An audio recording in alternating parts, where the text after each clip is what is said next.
Our first question comes from Ashley Lucas from Babson College. Guy, the majority of entrepreneurs in the world will not grow their companies to be $100 million businesses. How do we communicate to individuals that building impactful startups, which may never make it big, is just as meaningful as building the ones that do? I love that question. Ashley, I want you to amplify that idea from the rafters, from the rooftops. It's so important. Look, how I built this is it's a realistic look at what it's like to build a business. But of course, we focus on huge companies, Starbucks and Ring and Virgin and, Impossible Foods and Airbnb and Slack. Why do we do that? Because we're also a business and we want people to listen to the shows. And if it was a show that focused on a really great local grocery store, our audience would be much smaller and it would be harder to have a scaled show with which could be a sustainable business and could employ lots of people and do what we do. That being said, every time I have an opportunity to say this, I say it.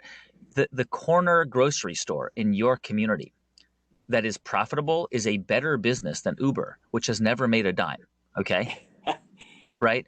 Many of these startups and unicorns have never made any money, have never turned a profit. I think that attitude is starting to change now, especially in the VC world, where VCs are starting to say, you know what, maybe this approach wasn't right. Maybe we need to start focusing on companies that are profitable. Dropbox is a great example. It was profitable from day one. And there are lots of other consumer products. Jazzercise. I just interviewed the founder of Jazzercise. They were profitable from day one. And they were lean and mean. And so I think that the idea of success isn't, a successful business isn't a massive scaled $100 million, billion-dollar company.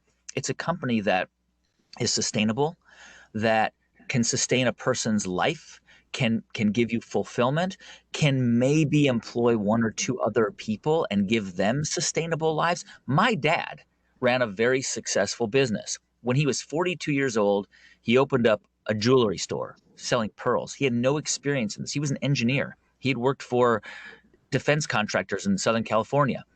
But he wanted to be his own boss, and he decided to start selling pearls. Now, did he become a millionaire? No. He never made him rich, but he was able to raise 4 kids. He was able to employ 7 people over the 35 years that he was in business. He closed it down. He didn't sell it to anybody. He didn't make it was no payday at the end. He was left with merchandise that he had to liquidate, but he's retired. He was able to have a great life and raise 4 kids. And that is, to me, that is the definition of a successful enterprise. Isn't that true? And this book is for them too. It's exactly for them. That's exactly who it's for.